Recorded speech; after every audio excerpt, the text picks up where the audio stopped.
Back in episode 45, I shared 4 math predictions I have for 2023. Today, I'm traveling back in time to a game I saw take off in 2022. It was like I saw it once mentioned in a Facebook group, and then I saw it everywhere. And whether that was confirmation bias or it was truly taking over the math education world, together, we're going to unravel the unfair game. Let's get started. Welcome to Solving for the Undefined podcast. I'm your host, Johanna, founder of Ms. Kuiper's Classroom, the place that equips teachers in creating a healthy math classroom where students can thrive, no matter their academic abilities. But it's not always about the numbers, and that's why I'm here, bringing you the formulas to solve your problems, math and otherwise, plus strategies on cultivating that necessary math mindset. And that's what you can count on. Hello. Welcome to a brand new episode. To give you a quick agenda of today's episode, we're going to talk about what is the unfair game, the pros, the cons, and what I did to make it better. So first of all, what is the unfair game? It is a whole class game where students are fighting for prizes by correctly working through and answering math problems. And there's 2 things that you'll want to do to set up this game. One, you'll want to make sure you have a wheel of names for each class period. And every student's name in that class period is going to be on there. And it needs to have a fair chance to land on any student's name. And the second thing that you need is you have to have a list of prizes and therefore prizes. You want there to be not enough prizes for everyone to get one, but enough for a lot of students to earn one.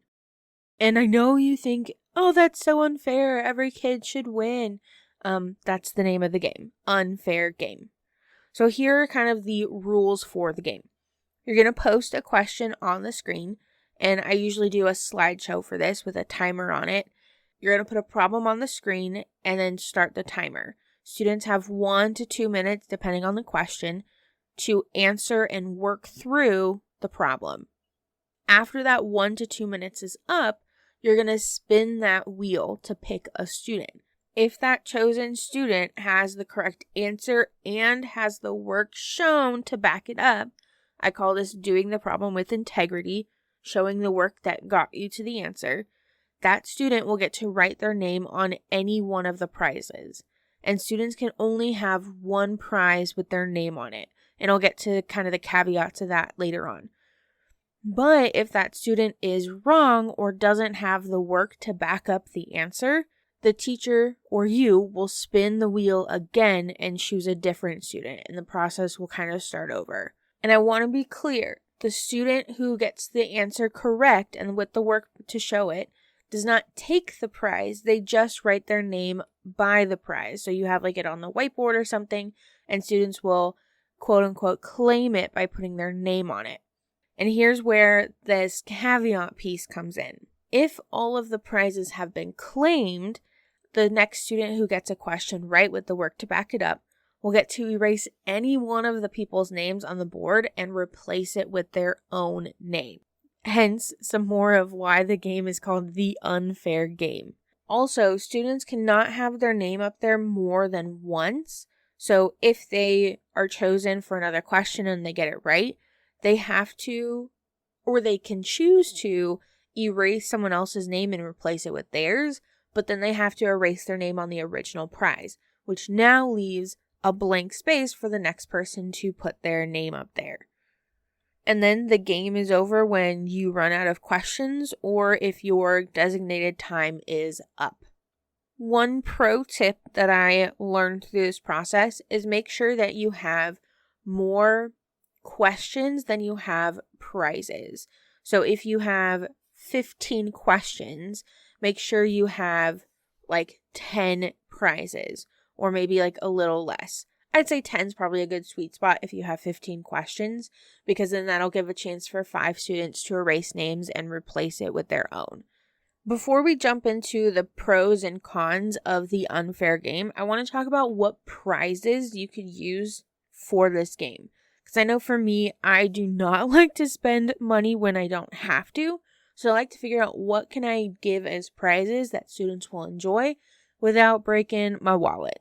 So some of the non-monetary prizes I've done are like a free time raffle entry, meaning that they're entered into the free time raffle for when we do iReady. I'd give them the last 10 minutes of as free time. You could also do a music pass. So they get to listen to music when they're working on a Chromebook for a day or a class period. Lunch with the teacher. Or if you have like a classroom economy, you could also give them classroom currency. And with that one, you could have multiple prizes for classroom currency. So you could have like a 50 of classroom currency or 100 of classroom currency. So you can do that multiple times on the board. You could also see if you could get donations from the community. So going to local shops and seeing if you could get a gift certificate or a gift card, or you could get maybe like some donuts or something like that donated to your classroom for this game. And if you're moving into like the monetary prizes that you can buy for your kids, you could do candy, always a good idea. You could even spice it up by getting a couple of like king size bars. I've seen some teachers give like potatoes as prizes, which is a super budget option if you think about how cheap potatoes are. You could even spice it up and do like a russet potato and a yellow potato if you want to be fancy like that. You could do the basics like Takis or other chips, fidget toys. Kids love those kind of things. You could even do lollipops. That's a budget-friendly option right there. I want you to tell me if this sounds like you. You want your students to feel successful in the math classroom. You're tired by the lack of effort some students give, and you have no idea how to fix it and help students be better successful in math. If any of those sounded like you, I want you to imagine how it would feel to see your students working together on challenging math problems without giving up, or hearing mathematical discussions as your students collaborate. That would be the dream, right? Well, I'm here to tell you that it is possible. How do I know? Because I've done it. And now I want to teach you to do the exact same thing in your classroom. So I proudly introduce you to Chaos 2 Community. In this course, I'll teach you 3 main things. 1, how to build community in as little as 2 weeks. 2, utilize groups to further student success. And 3, how community can foster better math understanding. Sounds good, right? So head on over to the show notes, click on Chaos 2 Community, and sign up today. Hope to see you in there. Alright, so now let's talk about the pros of doing the unfair game within your classroom. 1, this is an engaging game for students. Students love the idea of being able to win a prize, but there's also risk factor involved of like, if they get chosen, they get to choose a prize and their name might be erased. There's risk involved, and that's what makes a game engaging. 2, this game is a great review game at the end of a unit because then you can pull different styles of questions in for this type of game. So it is a great end of unit review game.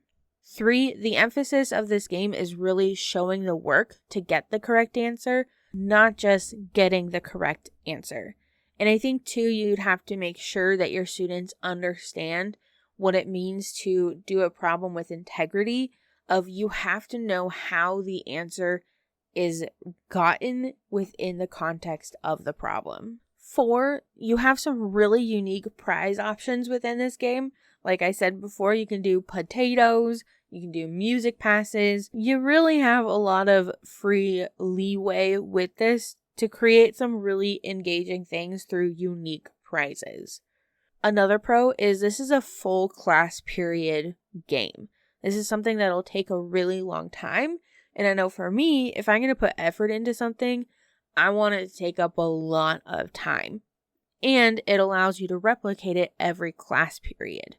So this is a fun game that takes a lot of time. And the last pro I have, the randomness of the wheel of who gets chosen to show the work. That randomness incites participation from students, kind of going back to like that risk factor of, ooh, I could be chosen. It really drives students to participate more because they could be chosen for giving the answer. And then moving into cons, kind of the flip side of the randomness that incites participation can also be very anxiety inducing for students. So if you have students who struggle with math anxiety, you might need to prep them beforehand or come up with a way to still involve them within the game, but give them a little bit peace of mind. So to make that better, I have 2 ideas. You can make this a team or partner-based game rather than focused on individuals. So that spinner wheel, like for me, I have 9 groups in my class.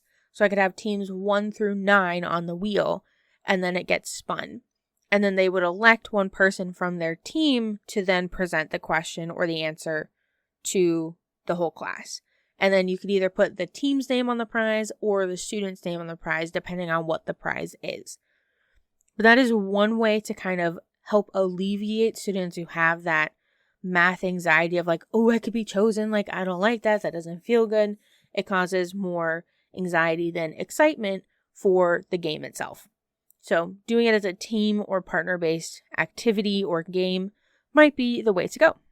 Another con, if you're not careful within the unfair game, you could be putting a spotlight on answer getting rather than truly understanding the process. I know sometimes when I do games with students, I have a couple of students who aren't paying attention, and then near the end of the timer, they like suddenly like get it together and like, oh, let me just copy down what other people have. And then they try to fib their way into actually having shown work, if that makes sense. And I don't like to have that in my classroom.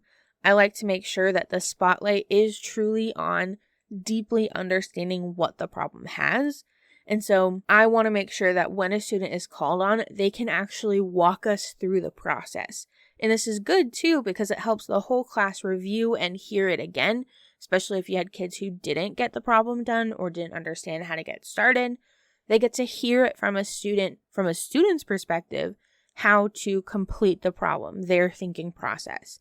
So when you have a student picked on, make sure that they are able to articulate how they gained the answer to show true understanding. And then the last con I see is problems are timed. And it kind of goes back to like the math anxiety piece. When students have a short amount of time to complete something, it's going to incite like some students' fight or flight or freeze response. So you want to be aware of which students that tends to be and either talk with them beforehand or come up with a way to kind of work with them. And maybe that goes back to the make it better piece of making it a team or partner-based game, because that allows for collaboration, it allows for more minds to be working on the same problem, and it could help reduce the anxiety of it being timed. Now, one other thing with it being timed, I use timers a lot in my classroom, and I always preface it with, it's just a tool, it's not a law. Like if for a warm-up or an activity or something, I've given 5 minutes and most kids are done in 3, we'll stop at 3 minutes. But if at 5 minutes, there's a majority of kids who are not done yet, I'm going to extend it. So it's not the end-all be-all of a 5-minute timer. It's just a rough idea to keep students motivated to continue working. But it also helps me as a teacher know how much time we spent on something, and I can adjust accordingly. So if that's the culture within your classroom, maybe the problems being timed isn't as big of a deal. Again, it goes back to knowing your students and what works best for them. Overall, I really love the idea of the unfair game. I think it offers a lot of potential for students to be engaged and have fun with math and gain some cool prizes. You can be so creative with what prizes you give students or you have to offer students. So this is probably like an 8 out of 10 game for me and my classroom. And I hope you found this episode valuable and you are able to take this and implement it in your classroom to help students deeply understand and love math.